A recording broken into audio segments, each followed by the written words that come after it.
सलाम, नमस्ते. माणसं जोडली पाहिजे या आपल्या यूट्यूब चॅनलवर मी पैगंबर शेख आपल्या सर्वांचं स्वागत करतो. मी तुम्हाला सांगतो, या महाराष्ट्रामध्ये सगळ्या गोष्टी इतक्या मुबलक प्रमाणामध्ये आहेत की या महाराष्ट्रामध्ये आरक्षणाची गरजच नाही. आजचा विषय आहे महाराष्ट्राला आरक्षणाची गरज आहे की नाही. आरक्षणाची सर्वात पहिल्यांदा जर सुरुवात कुठून झाली असेल तर ती झाली कोल्हापूर संस्थानमधून, राजर्षी शाहू महाराज यांच्या माध्यमातून. करवीर सरकारचे एक गॅझेट आहे 2 ऑगस्ट 1902 चे. ते गॅझेट जे आहे ते मी आपल्या सर्वांसमोर जे आहे ते ठेवलेले आहे. त्याच्यामध्ये लिहिलेलं आहे, मागासलेल्या जातींसाठी नोकरीत ठेवावयाच्या राखीव जागेचा जाहीरनामा. करवीर सरकारचे गॅझेट 2 ऑगस्ट 1902.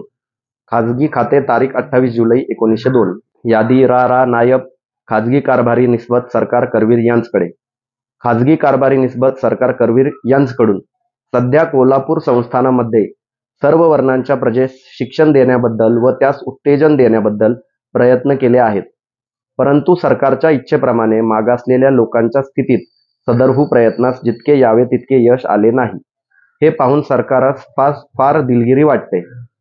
या विषयाबद्दल काळजीपूर्वक विचारांती सरकारांनी असे ठरवले आहे की यशाच्या या अभावाचे खरे कारण उंच प्रतीच्या शिक्षणास मोबदले पुरेसे विपुल दिले जात नाही हे होय.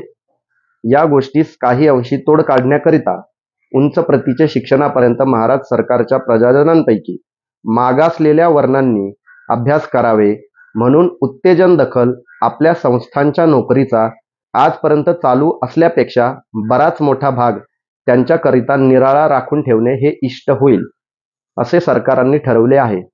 ह्या रीतीस अनुलक्षून महाराज सरकार असा हुकूम करीतात की हा हुकूम पोहोचल्या तारखेपासून रिकामे झालेल्या जागांपैकी 50% जागा मागासलेल्या लोकांस भराव्या.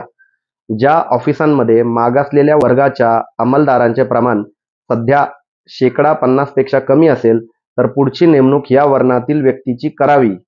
या हुकुमाच्या प्रसिद्धीनंतर केलेल्या सर्व नेमणुकांचे तिमाही पत्रक प्रत्येक खात्याच्या मुख्यांनी सरकारकडे पाठवावे. आणि शेवटी शाहू महाराज काय लिहितात, सूचना मागासलेल्या वर्णाचा अर्थ ब्राह्मण, प्रभू म्हणजे कायस्थ प्रभू, शेनवी म्हणजे गौड सारस्वत ब्राह्मण, पारशी व दुसरे पुढे गेलेले वर्ण खेरीज करून सर्व वर्ण असा समजावा. हे जे गॅजेट आपण पाहताय हे करवीर संस्थानचं, ज्या संस्थानचे राजे छत्रपती शाहू महाराज होते त्यांचं गॅजेट आहे. राजर्षी शाहू महाराजांनी महाराष्ट्रामध्ये राहून त्या ठिकाणी त्यांना आरक्षण आणावंसं का वाटलं असेल, तर याचा विचार जो आहे तो सर्वांनी अवश्य करणं खूप जास्त गरजेचं आहे. जो समाज या महाराष्ट्रामध्ये 3% आहे तो समाज 50% पेक्षाही जास्त सरकारी खात्यावर जो आहे तो काम करत होता. त्या ठिकाणी मग जर अशी परिस्थिती असेल तर इतर जे पिचलेला दबलेला जो समाज आहे, ज्यांना जातीच्या आधारावर हिणवलं गेलेलं आहे, जातीच्या आधारावर त्यांना वेगवेगळ्या सोयी सुविधा असतील किंवा वेगवेगळे त्यांचे जे काही अधिकार असतील, जसे की शिक्षण आहे, त्या ठिकाणी सरकारी नोकऱ्या असतील किंवा राजकीय देखील असेल, तर या गोष्टींपासून जो त्यांना लांब ठेवण्यात आलेला आहे त्या तो हक्क त्यांना कधी मिळणार हा प्रश्न राजर्षी शाहू महाराज यांना पडल्यानंतर राजर्षी शाहू महाराज यांनी सर्वात पहिल्यांदा जे आरक्षण आहे ते त्यांच्या संस्थानांमध्ये जे आहे ते 1902 साली सुरू केलं. त्याच्यासाठी आपण लोकराजा राजर्षी शाहू महाराज यांना आरक्षणाचे जनक म्हणतो. त्याच्यानंतर 1951 साली देश आपला स्वतंत्र झाला आणि देश स्वतंत्र झाल्यानंतर जे आहे ते देशामध्ये संविधान लागू झालं आणि संविधान लागू झाल्यानंतर जे आहे ते 1951 मध्ये जे आहे ते सर्वात पहिल्यांदा संविधानावर जे आहे ते आधारित आरक्षण जे आहे ते देशामध्ये लागू झालं. त्या आरक्षणामध्ये तरतूद होती की शेड्यूल ट्राईब यांना 7.5% आरक्षण, शेड्यूल कास्ट यांना 15% आरक्षण, म्हणजे अनुसूचित जाती आणि अनुसूचित जमाती यांना धरून 22.5% आरक्षण. इतर जे आहे ते मेरिट वाईज म्हणजे इतर जे आहे तो खुला प्रवर्ग जो आहे तो ठेवला गेला होता. आणि त्याच्यानंतर काँग्रेसने मंडल आयोग आणला आणि मंडल आयोगाच्या माध्यमातून जे आहे ते 27% आरक्षण जे आहे ते त्या ठिकाणी ओबीसींना देखील दिले. आरक्षण किती प्रकारचं आहे? आरक्षण आहे 3 प्रकारचं. एक आहे शैक्षणिक, दुसरा आहे नोकरीमध्ये आणि तिसरा आहे राजकीय स्वरूपाचं. आता जे शेड्यूल कास्ट आणि शेड्यूल ट्राईबचं अनुसूचित जाती आणि जमाती यांचं जे आरक्षण आहे ते तिन्ही ठिकाणी लागू होतं. ते शिक्षणामध्ये देखील लागू होतं, ते जॉबमध्ये देखील लागू होतं आणि ते राजकीय मध्ये देखील अगदी संसदेमध्ये देखील लागू होतं. मात्र 1990 मध्ये त्या ठिकाणी मंडल आयोग जो आहे तो आणण्यात आला आणि मंडल आयोगाच्या माध्यमातून 27% जे आरक्षण आहे ते ओबीसींना देखील देण्यात आलं. आता हे जे आरक्षण आहे हे आरक्षण कशा स्वरूपाचं होतं? हे आरक्षण होतं शिक्षण आणि नोकरी याच्यामध्ये. संसदेमध्ये आणि विधानसभेमध्ये हे आरक्षण चालत नाही. स्थानिक स्वराज्य संस्थांमध्ये हे आरक्षण लागू होतं. स्थानिक स्वराज्य संस्था म्हणजे तुमच्या ग्रामपंचायत असतील, नगर परिषदेच्या निवडणुका असतील, महानगरपालिकेच्या निवडणुका असतील, या तीनही ठिकाणी ते लागू होतं. मात्र ते आरक्षण देखील 2021ला जे आहे ते रद्द करण्यात आलेलं होतं आणि त्याच्यानंतर त्याच्यावरून काय काय गदारोळ महाराष्ट्रभरामध्ये झाला तो सगळं आपण पाहतच आहोत.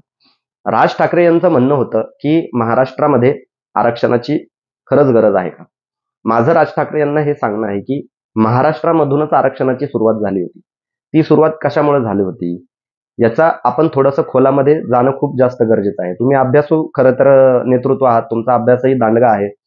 मात्र एवढ्या संवेदनशील विषयावर एवढी छोटी प्रतिक्रिया म्हणजे महाराष्ट्राला आरक्षणाची गरज आहे का, अशा पद्धतीची प्रतिक्रिया तुमच्या तोंडून खरं तर शोभत नाही. का शोभत नाही? कारण त्याच्यावर सविस्तरपणे आपण आपली भूमिका मांडली पाहिजे की महाराष्ट्रामध्ये आरक्षण का नकोय.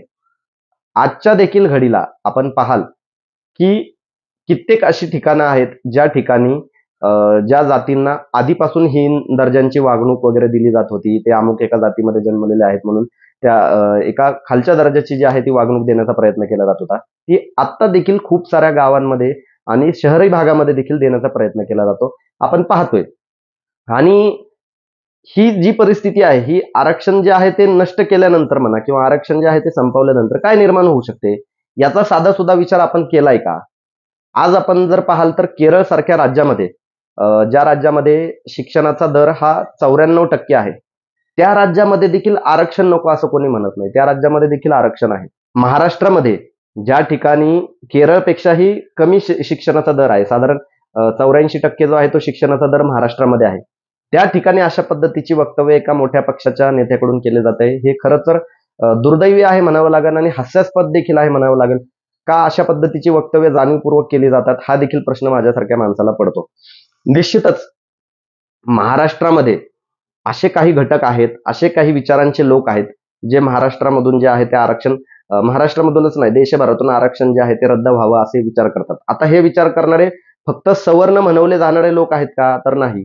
असा विचार करणारे अगदी शेड्यूल कास्ट म्हणजे अनुसूचित जाती जमातींमधले लोक देखील काही आहेत जे सध्याच्या घडीला संघाच्या दावणीला बांधलेले आहेत किंवा संघ आणि त्याच्या संबंधित संघटनांमध्ये आहेत. आता त्यांना तसं का वाटतंय?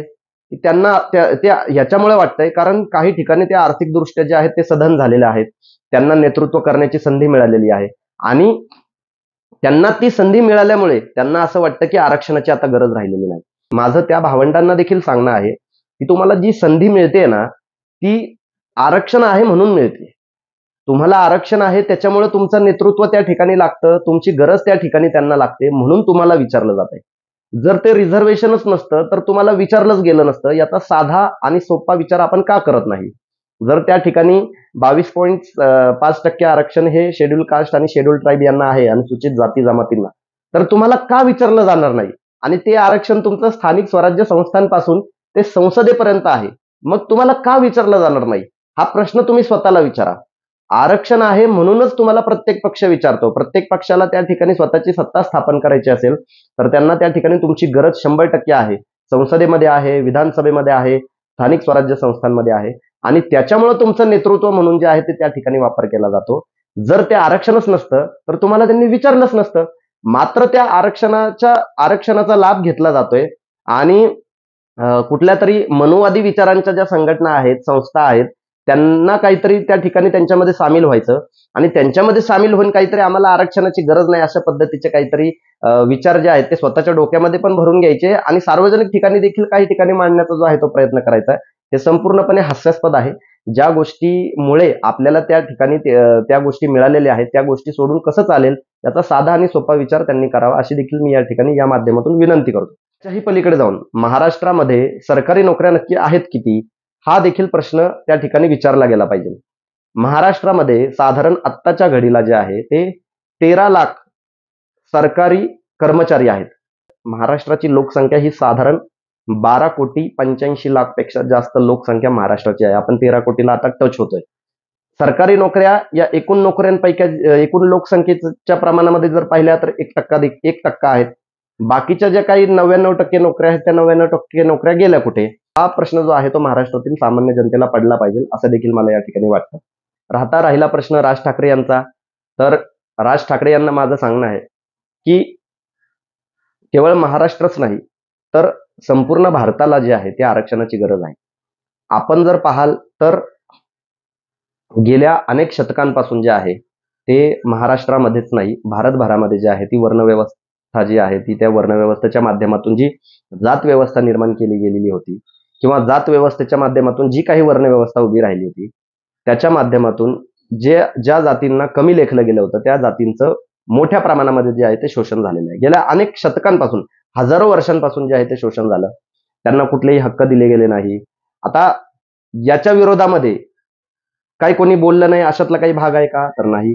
याच्या विरोधामध्ये या देशातले अनेक संत महात्मे जे आहेत ते बोलले. आपण पाहाल तुकाराम महाराज घ्याल, संत ज्ञानेश्वर महाराज, एकनाथ महाराज, त्याच्यानंतर सावता माळी, असे कित्येक संत जे आहेत ते महाराष्ट्रामध्ये देखील त्यांनी या वर्णव्यवस्थेवर सडाडून टीका केलेली आहे आणि समतेच्या बाबतीमध्ये जे आहे ते त्यांनी त्यांची मतं त्यांच्या अभंगांतून, त्यांच्या वाणीतून आणि त्यांच्या विचारांतून त्यांनी नेहमीच मांडली. भारत स्वतंत्र झाल्यानंतर ज्यावेळी आरक्षण या देशामध्ये लागू झालं त्याच्यानंतर कुठे या समाजाला जे आहे जो शोषित आणि वंचित घटक होता त्या घटकाला शिक्षणाची दारं, त्या घटकाला जे आहे ते त्या ठिकाणी सरकारी नोकरीची दारं, त्या घटकाला जी आहे ती राजकीय नेतृत्व मिळवण्याची जी दारं आहे ती उघडी झाली. आता या सगळ्या गोष्टी होऊन जर तुम्ही पाहाल तर साधारण किती वर्ष झालंय? भारत स्वतंत्र होऊन 75 वर्ष झालेत फक्त. मात्र या 75 वर्षामध्ये पाहिजे तशी परिस्थिती भारतामध्ये आहे का? भारतासारख्या वेगवेगळ्या राज्यांमध्ये जर आपण पाहिलं तर अजूनही घोड्यावरून मिरवणूक काढली तरी खालच्या जातीच्या लोकांना त्या ठिकाणी मारहाण केली जाते. महाराष्ट्रामध्ये एखाद्या खालच्या जातीचं म्हणलं जाणारा व्यक्ती मंदिरामध्ये गेला काही ठिकाणी तर त्यांना मारहाण केली जाते. काही ठिकाणी पाणी देखील दिलं जात नाही. आजही ग्रामीण भागामध्ये जाल तर तुम्ही वेगवेगळ्या जातींच्या वेगवेगळ्या वाड्या आहेत. त्याच्यामुळे मी म्हणतो की शिक्षण, त्या ठिकाणी नोकरी किंवा राजकीय या तिन्ही ठिकाणी आरक्षण असलं पाहिजे. मी स्वतः खुल्या प्रवर्गातून येतो. मी ओपन कॅटेगरीतून येतो. मला कुठल्याही पद्धतीचं आरक्षण नाहीये. तरी देखील माझी हीच भूमिका आहे की महाराष्ट्रामध्ये जे आहे ते आरक्षण चांगल्या पद्धतीने राबवलं गेलं पाहिजे. एवढंच काय तर जे ओबीसींचं देखील राजकीय आरक्षण स्थानिक स्वराज्य संस्थांमधून काढण्यात आलेलं आहे ते देखील आरक्षण त्यांना दिलं गेलं पाहिजे. त्याच्याही पलीकडे जाऊन मराठा समाजाचा जे आरक्षणाचा प्रश्न आहे तो आरक्षणाचा प्रश्न देखील मिटला पाहिजे आणि मुस्लिम आरक्षणासाठी देखील आमची आग्रही भूमिका कायमच राहिलेली आहे. आरक्षण हे गरिबी हटाव योजना निश्चितच नाहीये. आरक्षण हे त्या ठिकाणी नेतृत्व निर्माण करण्याचा जो आहे तो मार्ग आहे त्या ठिकाणी की जर 100 त्या ठिकाणी जागा एखाद्या ठिकाणी असतील तर त्या ठिकाणी एका विशिष्ट समाजातलेच लोक फक्त त्या ठिकाणी जर नेतृत्व करणार असतील तर इतर समाजाला संधी कधी मिळणार? हा प्रश्न त्या ठिकाणी जो आहे तो सर्वात मोठा पडतो. आणि महाराष्ट्र सारख्या ठिकाणी ज्या ठिकाणी फुले शाहू आंबेडकर ही चळवळ जी आहे ती पूर्णपणे छत्रपती शिवाजी महाराजांना आदर्श ठेवून ही चळवळ जी पूर्णपणे उभी राहिली ती चळवळ याच्यासाठी तर उभी राहिली ना की गोरगरीब दीनदलित जे आहेत ते ज्यांना नेतृत्व करण्याची संधी मिळालेली नाही त्यांना नेतृत्व मिळावं. आता ते नेतृत्व कुठे आलं? ते नेतृत्व शिक्षणात पण आलं, ते नेतृत्व नोकरींमध्ये पण आलं आणि ते नेतृत्व राजकीय पद्धतीचं देखील आलं. तर या सगळ्या गोष्टींचा जो विचार आहे तो राज ठाकरे यांनी करावा असं मी त्यांना आवाहन करतो. होप मी त्यांना काहीतरी व्हिडिओमधून काहीतरी बोललो, काहीतरी सांगितलं म्हणून त्यांच्या मनसेच्या कार्यकर्त्यांना राग येणार नाही. बऱ्याच जणांना राज ठाकरेंवर व्हिडिओ बनवला की राग येतो. ते म्हणतात की तुमची लायकी आहे का राज ठाकरेंवर बोलण्याची? सामान्य माणसांची राज ठाकरेंवर बोलण्याची लायकी नाहीये, मात्र राज ठाकरेंची प्रत्येक गोष्टींवर बोलण्याची लायकी आहे. राजर्षी शाहू महाराजांनी आरक्षण आणलं, आरक्षणाचे जनक राजर्षी शाहू महाराज आहे. डॉक्टर बाबासाहेब आंबेडकरांनी संविधानावर आधारित आरक्षण आणलं, त्या आरक्षणावर बोलण्याची लायकी राज ठाकरेंची आहे. मात्र राज ठाकरेंवर बोलण्याची कोणाचीच लायकी नाही. एवढं मोठं जे काही तत्वज्ञान आहे ते मनसैनिक नेहमीच मांडत असतात. तर माझं त्या सर्वांना विनंती आहे की थोडं शांतपणे या सगळ्या गोष्टींचा विचार करा. संविधानाच्या कक्षेमध्ये राहून प्रत्येकाला एकमेकांवर टीका करण्याचा आणि एकमेकांच्या मतांना विरोध करण्याचा जो आहे तो अधिकार असतो. त्या अधिकाराचं हनन दंडेलशाहीवर आणि हुकुमशाही वृत्ती मनात बाळगून जो आहे तो करण्याचा प्रयत्न कृपा करून करू नका. एवढंच बोलून मी थांबतो. धन्यवाद. जय हिंद, जय महाराष्ट्र, जय संविधान, जय भीम.